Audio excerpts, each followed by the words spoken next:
નમસ્કાર દર્શક મિત્રો, ન્યૂઝ પોઈન્ટ ચેનલમાં આપ સૌનું હાર્દિક સ્વાગત છે। મુખ્ય સમાચાર જોતા પહેલા એક નજર કરીએ આજની હેડલાઇન્સ પર।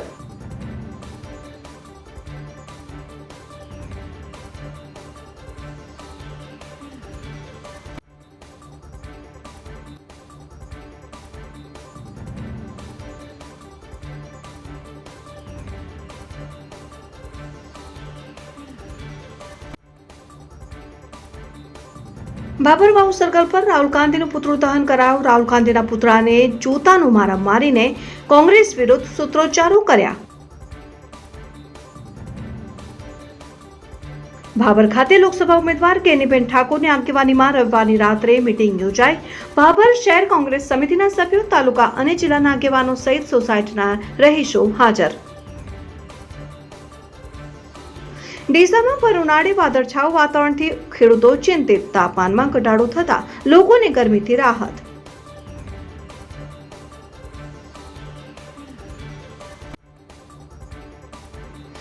ડીસામાં ભારત વિકાસ પરિષદ શાખાનો ગ્રહણ સમારોહ યોજાયો। વિવિધ કમિટીઓના સંયોજક અને સહસંયોજકોને શપથ લેવડાવ્યા હતા। હવે જોઈએ મુખ્ય સમાચાર વિગતવાર। ભાભરવાવ સર્કલ પર રાહુલ ગાંધીનું પુતળું દહન કરાયું। રાહુલ ગાંધીના પુતળાને જોતાનો માર મારીને કોંગ્રેસ વિરોધ સૂત્રોચ્ચારો કર્યા।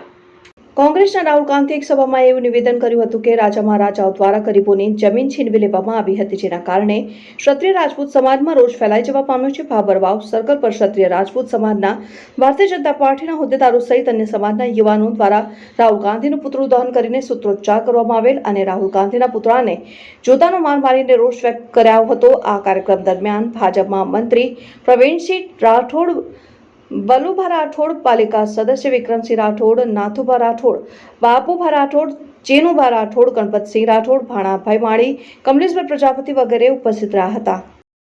ગઈકાલે રાહુલ ગાંધીએ જાહેર સભામાં એવું કીધું કે રાજા રજવાડાઓ લોકોની જ્યારે ઈચ્છા થાય ત્યારે જમીનો પડાવી લેતા, લઈ લેતા। એમને કોંગ્રેસના શહેજાદાને અમે એવું કહેવા માંગીએ છીએ કે રાજા મહારાજાઓએ પોતાના જીવના બલિદાન આપ્યા છે, પોતાના રજવાડા આપ્યા છે, પોતાની જમીનો પણ છેલ્લે દાનમાં આપી દીધી છે। કોઈનું ક્યારેય પ્રજાનું કશું લીધું નથી।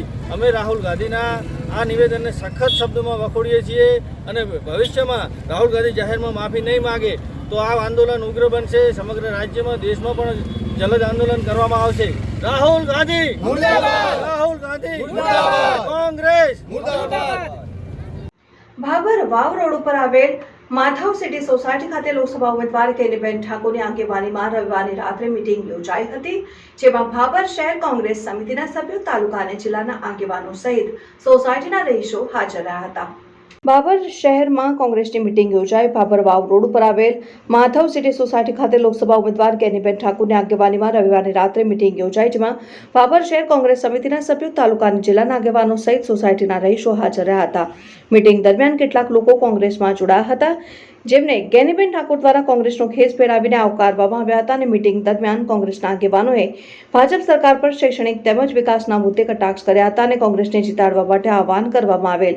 મીટિંગ દરમિયાન કોંગ્રેસના ઉમેદવાર ગેનીબેન ઠાકોર, બળવંતસિંહ વાઘેલા, બાવાભાઈ ઠાકોર, અશોકભાઈ ઠક્કર, દિનુભા રાઠોડ, અંબારામભાઈ જોશી, અરવિંદભાઈ પટેલ, નાગજીભાઈ પટેલ સહિત મોટી સંખ્યામાં કોંગ્રેસના કાર્યકરો, આગેવાનો અને નગરજનો ઉપસ્થિત રહ્યા હતા। પણ આખો દેશ વેચો એ કોઈને ખબર નથી। આજ દિવસ સુધી આપણને હથેળીમાં ચાંદ વતાડનાર વડાપ્રધાન આપણા જો મળ્યા હોય તો ખરેખર આપણો દેશના દુર્ભાગ્યપૂર્ણ આવા વડાપ્રધાન તો આપણને જ મળે, બીજા કોઈને ના મળે। જ્યારે ગરીબનો છોકરો નિશાળનો દરવાજો પકડશે અને અમીરનો છોકરો પણ નિશાળનો દરવાજો પકડશે અને દરેક એમની સરકારની જોડે જવાબ માંગશે, ત્યારે આ કમેરા લોકોને તારે ખબર પડશે કે ખરેખર સાચી લોકશાહી શું છે। તમને સાચી લોકશાહીની ખબર જ નથી। એ લોકોએ પહેલો જ પાયો શિક્ષણનો ભાગ્યો, એટલે કોઈ જવાબ ના માંગે તમારી જોડે। મિત્રો, આજે આ બતાવવાનો દિવસો આવ્યા છે। આના સિવાય તો આ લોકોએ ઘણું કરેલું છે કે પહેલો ગેનીબેન ઠાકોરે જે એમને પ્રવચન કર્યું એમાં પણ હું સુર પુરાવું છું અને તમામ આવેલા જે નાના મોટા ભાઈઓ, બહેનો, માતાઓ અને વડીલોને નમ્ર વિનંતી કે ચા પાણી નાસ્તાનો જે પ્રોગ્રામ રાખેલો છે તો તમામે તમામ ચા પાણી નાસ્તો લઈને જ જવાનું છે. આવનારી આ 7 તારીખ એટલે આપણા માટે એક ગૌરવની વાત રહેશે, કારણ કે 2 ટ્રમ્પથી જે બેન જ્ઞાનીબેન ઠાકોર 2 ટ્રમ્પથી જે ચૂંટણી વિધાનસભાની જે જીતતા આવ્યા છે, પહેલા તો મારે એટલું જ જણાવવાનું છે કે આવનારી 2024 એટલે આપણા માટે ગર્વની ગાથા કહેવાય. જેવું અશોકભાઈએ પહેલા જ કહી દીધું કે જ્યારે રામ મંદિર બનતું હતું ત્યારે કે પહેલો કળશ ઉપર મૂકવો પડે, ત્યારે એમણે જે ભગવાને રામ એમના માટે રૂઠ્યો, કારણ કે એમને પૂરતું મંદિર પણ નહોતું બનાવ્યું. અને આ ચૂંટણીને લક્ષ્યમાં ધ્યાનમાં રાખીને આપણા ધર્મને ધ્યાનમાં રાખી આ ચૂંટણીના મેદાનમાં રામને પણ ઉતાર્યા છે. પરંતુ એટલું હું જરૂર કહીશ, કારણ કે રામ રૂઠ્યો એમનો પણ સાથ ના આપ્યો. એટલા માટે જે આ રૂપાલાના જે શબ્દ આપણા માટે જે અમારી અસ્મિતાની જે અમારી બેન દીકરી પર જે એમને વાણી વિલાસ કર્યો હતો, કારણ કે કુંભકર્ણે જે ભગવાન બોલો સિયાવર રામચંદ્ર ભગવાન કી. આદિ અવાજ તો માધવ સિટી ની બારી એ ગયો નથી, દિલ્હી 4 પહોંચે. બોલો જલારામ બાપાની, આનંદ પ્રકાશ બાપુની. આજે માધવ સિટી ખાતે એક પરિવારના સભ્યોને મળવા માટેનો અને જવાબદારી સોંપવા માટે લોકસભાની ચૂંટણીના અનુસંધાને આપણી વચ્ચે છે અમીરામભાઈ, પીએલ, અશોકભાઈ, ભાઈ અંબારામભાઈ, બાપુ, પાવાજી, એબી, જયેશભાઈ, નાગજીભાઈ, હરજીભાઈ, શિવરામભાઈ પ્રજાપતિ, હીરાભાઈ, સૌ વરિષ્ઠ આગેવાનો, માધવ સિટી અને બીજા આમંત્રણને માન આપીને વધારેલ આપણા સૌ આગેવાનો, વડીલો, સૌ વેપારીગણ, ભાઈઓ અને બહેનો, બધા આગેવાનોએ વાત કરી. એમાં જે વાત કરી એમાં હું મારો પોતાનો સૂર પુરાવું. આમ તો પહેલા પરિવારના બધા સભ્યોને કામ ભણાવવું પડે કે હવે આપણા ઘરે પ્રસંગ છે, પણ અવારનવાર બધાને જ વારંવાર મેં કહીને ભલામણ કરી. 2 મહિનાથી જિલ્લાનો પ્રવાસ છે.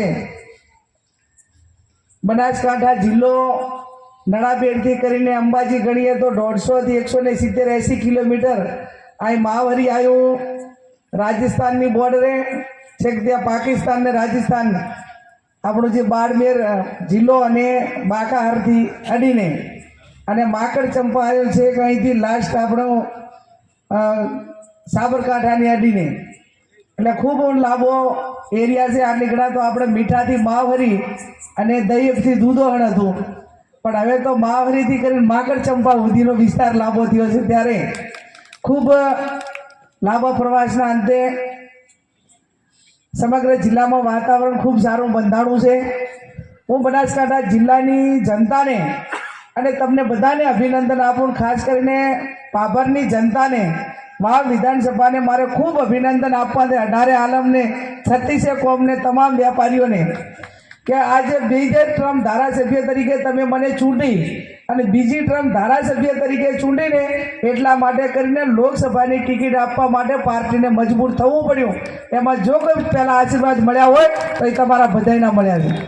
અને બધાયના મળ્યા એટલે હર હંમેશા કોઈ પણ વ્યક્તિ એનો પરિવાર મોટા કરે તાર મોટો થાય, પણ પરિવારના સભ્યો જ બારી દઈને ખોજતા હોય અને કહેતા હોય કે અમારા ઘરનો તો અમારો પરિવારનો. આપણે ભાભરે તો ગૌરવ લેવું જોઈએ કે આજના આપણે ધારાસભ્ય તરીકે બેનને તો આપણે ખોવાના છે. મતલબ કે લોકસભામાં બેનની જીત પાકી છે. અને બેન 1,00,000 વોટથી વધારે જીતે છે એમાં કોઈ બેમત નહીં. આ કોઈ હવાની વાતો નથી. અમે સાથે પ્રવાસમાં ફર્યા છીએ અને લોકો સ્વયંભૂ એટલી ત્યાં આગળ પબ્લિક આવી છે કે ભાજપવાળાને ત્યાં આગળ પાણીની વ્યવસ્થા, ચા નાસ્તાની વ્યવસ્થા, આ બધી વ્યવસ્થાઓ કરવી પડે છે. જ્યારે હું એમ કહેતો હોઉં કે બેન જીતે છે તો ઘણા લોકો એમ કહે કે બેન કઈ રીતે જીતે. મેં કીધું 2017માં તમે એમ કહેતા હતા કે બેન ન જીતે અને બેન જીત્યા. 2022માં તમે કહેતા હતા કે બેન ન જીતે અને બેન જીત્યા. એ જ રીતે આ વખતે લોકસભામાં પણ બેન જીતે છે, એમાં કોઈ બેમત નથી. પરિસ્થિતિ એવી છે કે આપણે બધાએ ઘેર બેસી રહીશું તો નહીં જીતાય. એના માટે 7મી તારીખે જે મતદાન છે એ મતદાનમાં આપણે સૌએ વહેલી તકે ગરમીની પરવા કર્યા વગર મતદાન સિવાય આ લોકશાહીમાં મતદાન એ જ સર્વશ્રેષ્ઠ આપણું શસ્ત્ર છે અને એ શસ્ત્રથી જે આ સરમુખત્યારશાહી છે એને ડામવા માટે આપણે 7મી તારીખે જબરજસ્ત રીતે વોટિંગ કરવાનું છે. બેનના નસીબ કેવા છે કે એમને સૌથી પ્રથમ એમની ટિકિટ જાહેર થઈ એ વખતે પહેલો નંબર અને આ વખતે ઈવીએમમાં પણ એમનો પહેલો નંબર છે. એટલે જીત એમની પાકી છે. બેન બહુ નસીબદાર છે. ઘણી બધી વાતો કહેવી પડે પણ અત્યારે કશું આપણી પાસે સમય નથી. એક અહીંયા આગળ એક બીજી વાત એ કરી દઉં કે 2005માં હું પાણી પુરવઠામાં હતો ત્યારે 550 કરોડના ખર્ચે શામળા વડાણામાં પાણી પુરવઠા યોજનાનું સ્થાપન કરવામાં આવ્યું. બેનની જોડે ગયો ત્યારે બધા લોકો, ઘણા મિત્રોના ભાભરમાંથી પણ મને ફોન આવ્યા કે તમે કોંગ્રેસમાં જોડાયા. ત્યારે મેં બધા મિત્રોને એવું કીધું કે હું તો કાયમથી ભાઈ કોંગ્રેસમાં હતો પણ થોડો સક્રિય નહોતો તો સક્રિય થયો છું. બાકી એનસીપીએ તો અમારી સમયની માગ હતી અને એનસીપીએ સમયની જ માગ હતી. બાકી અમે તો જન્મજાત કોંગ્રેસી છીએ અને એ કોંગ્રેસમાં સક્રિય થવાની આજ મને જરૂર લાગી છે. એટલે હું સક્રિય થઈને બેનની જોડે સંપૂર્ણ રીતે ખભો ભીડાઈને ઊભો છું એવી. અને મારા ગામને પણ હું એવું કહું છું કે આ બેનને તમે સંપૂર્ણ રીતે ખભો ભીડાઈને ઊભા રહેશો તો આપણે અહીંયા માધવ સિટીમાં અડધી રાતે બેનને જગાડી શકશું કે આ અમારું એક કામ છે ને તમે આવો. બાકી પેલા બેનને ક્યાં ગોતવા જાશું આપણે. બીજું આજ સુધીના જેટલા 20 વર્ષના જે સંસદ સભ્યો આવ્યા એકવાર ઇલેક્શન લડીને ગયા પછી કોઈથી કોઈ જોયા નથી. સૌથી બધી વાત એ તો બધી વાતો સંસદની છે પણ હું મુખ્ય વાત ઉપર આવું કે 80 કરોડ લોકોને કે અમે મફત અનાજ આપીશું 5 વર્ષ સુધી આવી એમના મેનિફેસ્ટોમાં એ લોકો જાહેરાત કરે છે. એટલે કે 5 વર્ષ સુધી હજી આ લોકોને અમે ગરીબ રાખીશું એમને એમના. અને બીજી બાજુ એમ કહે છે કે અમારે ભારતને મહાસત્તા બનાવવી છે. તો મહાસત્તા બી બનાવવી હશે તો પહેલાં ગરીબી, શિક્ષણ, રોજગાર આ બધું તમારે મફત આપવું પડશે. બાકી અનાજ મફત આપવાની જરૂર નથી. પહેલાં તમારે ગરીબી હટાવવાની જરૂર છે ને શિક્ષણ અને સ્વરોજગારીથી જ હટશે. આપણા ગઈઢિયા પણ કહી ગયા છે કે વેપારનો કોઈ અંત નથી, મફત આપો એટલે લોકો કશું કરવાના નથી. અને આ 80 કરોડ લોકોને ગરીબીની ગર્તામાં ધકેલવાનો જે આ સરકાર પાપ કરી રહી છે એનાથી વધારે કોઈ ખોટું પાપ નથી. હું તો એવું કહું છું કે ત્યાં સુધી આપણો દેશ ક્યારેય મહાસત્તા નથી બની શકતો. એક બાજુ તમે મહાસત્તાના સપના બતાવો છો આપણા દેશના નાગરિકોને અને બીજી બાજુ એમ કહો છો કે અમે 80 કરોડ લોકોને ગરીબીની ગર્તામાં ધકેલીએ છીએ. તો કેટલે અંશે આ બધું વ્યાજબી છે. બીજું મુખ્ય વાત, આપણે 26 ઉમેદવારો મોકલ્યા. 26નું મેં આ ઇલેક્શન જાહેર થયું એના 15 દિવસ પહેલાં એક વખતના પેપરમાં વાંચ્યું હતું, ગુજરાત સમાચારમાં હતું કે 35% એમની ગ્રાન્ટ લેપ્સ ગઈ. હું તો તમને એમ કહું છું કે આ મારા ગેનીબેન બેઠા એમની ધારાસભ્યની ગ્રાન્ટમાંથી એક ફદિયો તો લેપ્સ જાય. કોઈની તાકાત છે કે લેપ કરી શકે? તો લોકસેવક કોને કહેવાય? લોકસેવક જે લોકોની સુખાકારી માટે એમને મળતી ગ્રાન્ટ લોકોની સુખાકારી માટે વાપરે એને લોકસેવક કહેવાય. આ તો આપણા લોકસેવકો જે ભાજપના છે એ લોકોને ઈદના ચાંદ જ દેખાડે છે. બાકી ક્યારેય કોઈનું ભલું કર્યું નથી અને કરવાના પણ નથી. એટલે આપણે સૌએ બીજું એ જ વસ્તુ આપણે 20 વર્ષથી ભાભરમાં ભાજપનું શાસન છે, એમાં ફક્ત 2.5 વર્ષ અમારું એનસીપીનું આવ્યું. 2.5 વર્ષના શાસનમાં એમની નૈતિકતા હતી તો આ ગામનું દો જગ ગણી શકાય, રકાબી જેવું, કે ચારે બાજુ ગામ ને વચ્ચે એક રકાબી જેવું ખાડ્યું. 20 વર્ષથી લોકો જે ખૂણેથી નીકળે એમાં ગામની ગટરની સુગંધો એ ખાડિયામાંથી નીકળે. આ પરિસ્થિતિ જો નૈતિકતાની રીતે 20 વર્ષે જો 2.5 વર્ષના શાસનમાં એમને લોક ભાડાથી આ કામ કર્યું, એ રીતે પૂરું કર્યું, તો આ વસ્તુ એવી છે કે તીતકામની અંદર જ્યારે સભા થઈ, તીતકામથી વાવમાં અને ટડાવ ધીમા અને છેલ્લે આપણે ભાભરમાં માધવ સિટીમાં ભેગા થયા. આખી સભાની અંદર મેં જોયું, ઘણા સમયથી આપણે સોશિયલ મીડિયામાં પણ જોઈએ છીએ જે વિડીયો વાયરલ થયા હોય અને બેનની જે સભાઓ થાય છે, જ્યારે ભારતીય જનતા પાર્ટીની અંદર પૈસા ખર્ચીએ છીએ, ગાડીઓ મોકલીએ છીએ, વારંવાર ફોન કરીએ, તેમ છતાં સંખ્યા થતી નથી. અને તમે બધા અહીંયા પોતાના વગર ખર્ચે બેન પાસે કોઈ પણ અપેક્ષા રાખ્યા સિવાય મોટી સંખ્યામાં જ્યારે ઉપસ્થિત થતા હોય, ત્યારે આ બનાસકાંઠાની તાસીર કંઈક વિચારે છે, કંઈક બદલાવ લાવે છે અને બેનને કંઈક સમર્થન આપવા માટે આખો બનાસકાંઠા જિલ્લો તૈયાર છે.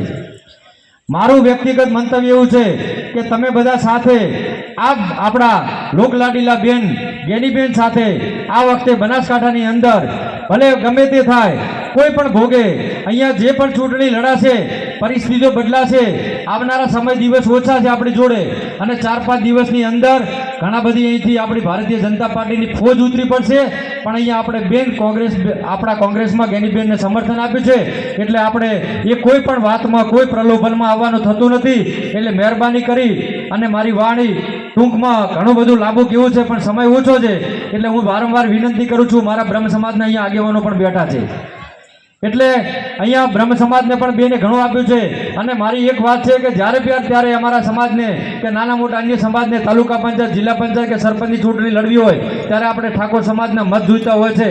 અને આપણે જ્યારે અહીંયા ઠાકોર સમાજના બેન આપણી વચ્ચે જ્યારે અહીંયા બેઠા હોય અને એ ચૂંટણી લડતા હોય, તો આપણી પણ ફરજ છે કે ક્યારેક આપણે પણ ઋણ અદા કરવું પડે. એટલે ઋણ અદા કરવાનો અવસર આવ્યો છે. અહીંયા દરેક મારી માતાઓ બેઠી છે, બહેનો બેઠી છે, ભાઈઓ પણ બેઠા છે, કાર્યકર્તા મિત્રો પણ બેઠા છે.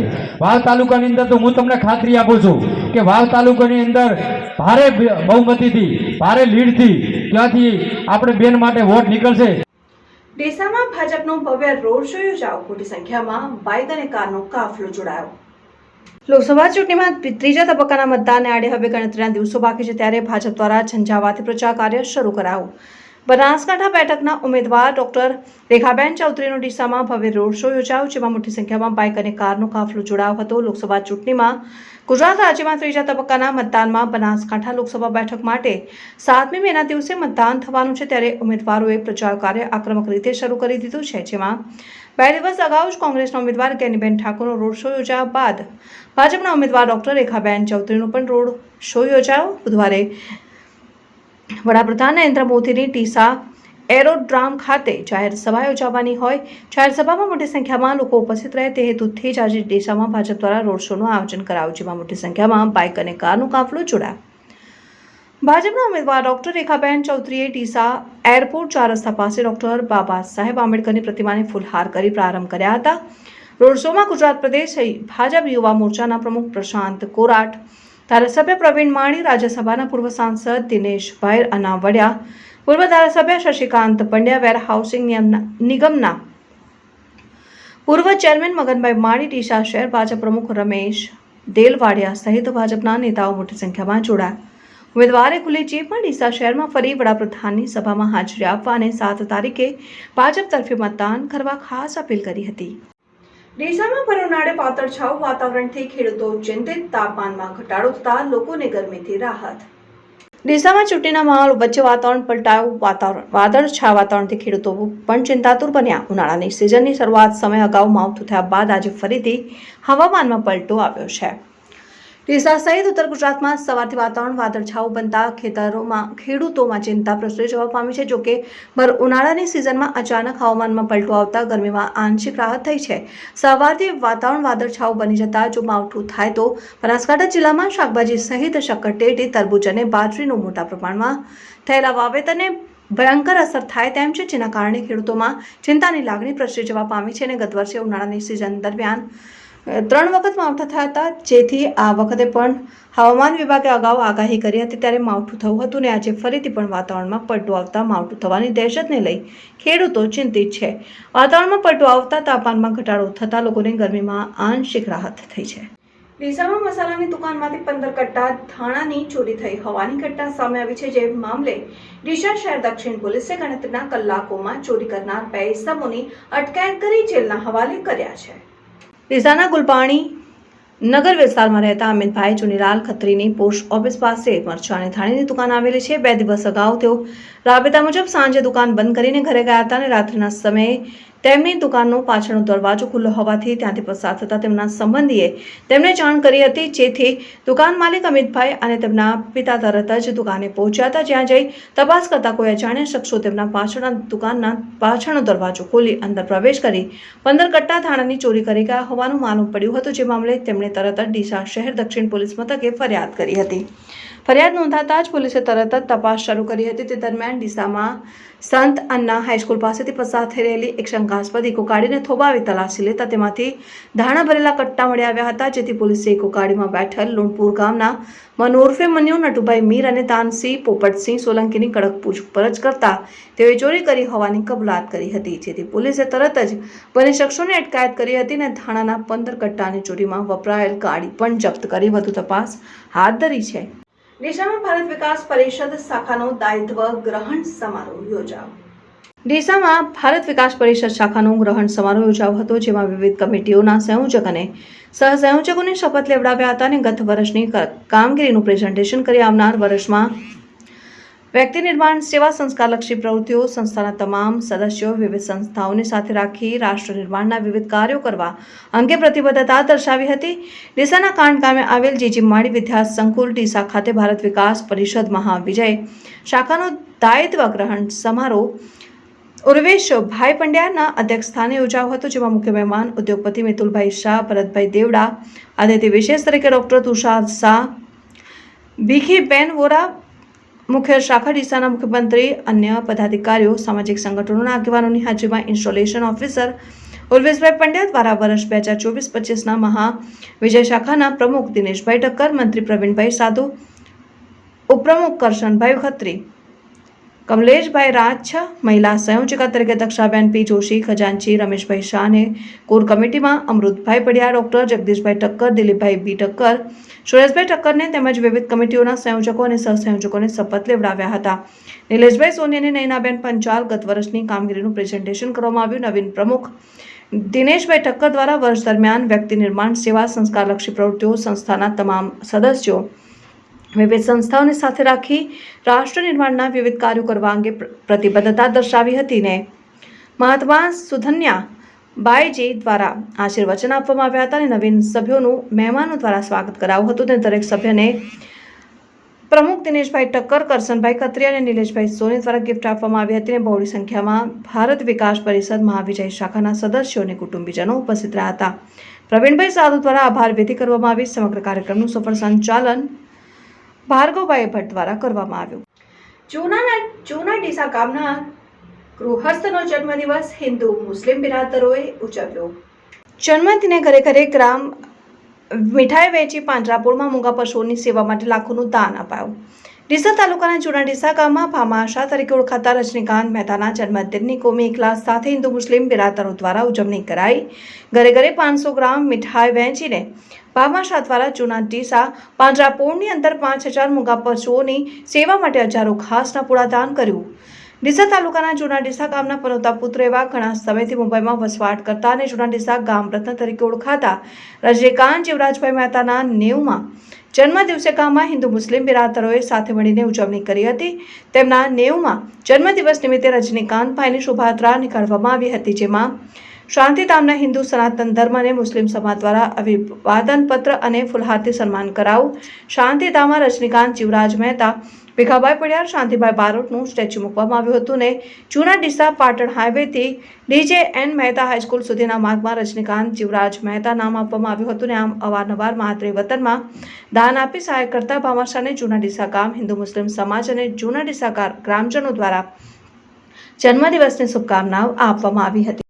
બનાસકાંઠામાં ભાજપ અને કોંગ્રેસ કાંટાની ટક્કર વચ્ચે રાજનીતિના સૌથી મોટા સમાચાર સામે આવી રહ્યા છે. બનાસકાંઠામાં ભારતીય યુવા જનતા એકતા પાર્ટીના લોકસભાના ઉમેદવાર પિયુષભાઈ પટેલે ગઈકાલે દોલાભાઈ ખાગડા સાથેની મુલાકાત બનાસકાંઠા સીટના સમીકરણો બદલી શકે છે. દોલાભાઈ ખાગડા બનાસકાંઠાના ખેડૂતો માટે ઉભરતો ચહેરો મનાઈ રહ્યો છે. એવામાં દોલાભાઈ ખાગડા સાથે કર્જા મુક્તિ અભિયાનમાં હજારો ખેડૂત અને વેપારી પરિવાર જોડાયેલા છે અને બનાસકાંઠાના દરેક ગામમાં તેમની ટીમ પણ સક્રિય હોવાથી તેમનું સમર્થન અગત્યની ભૂમિકા ભજવી શકે તેમ છે. ગુજરાતના ખેડૂત આગેવાન તરીકે વર્ષોથી સક્રિય ભૂમિકા ભજવનાર દોલાભાઈ ખાગડા બનાસકાંઠાના લોકોના મુખે તેમનું નામ અવારનવાર સાંભળવામાં આવતું હોય છે અને બનાસકાંઠામાં પાણીની મુખ્ય સમસ્યા ઉપર વારંવાર રજૂઆતો હોય છે. સુજલામ સુફલામ કેનાલનો મુદ્દો હોય કે પછી ટેકાના ભાવે ખરીદીમાં ખેડૂતો સાથે અન્યાય હોય, માવઠા, દુષ્કાળ કે પૂરમાં ખેડૂતોનો અવાજ બની સરકારને ધારદાર રજૂઆત કરી ખેડૂતોને ન્યાય અપાવવામાં સફળ કામગીરી કરી રહી છે.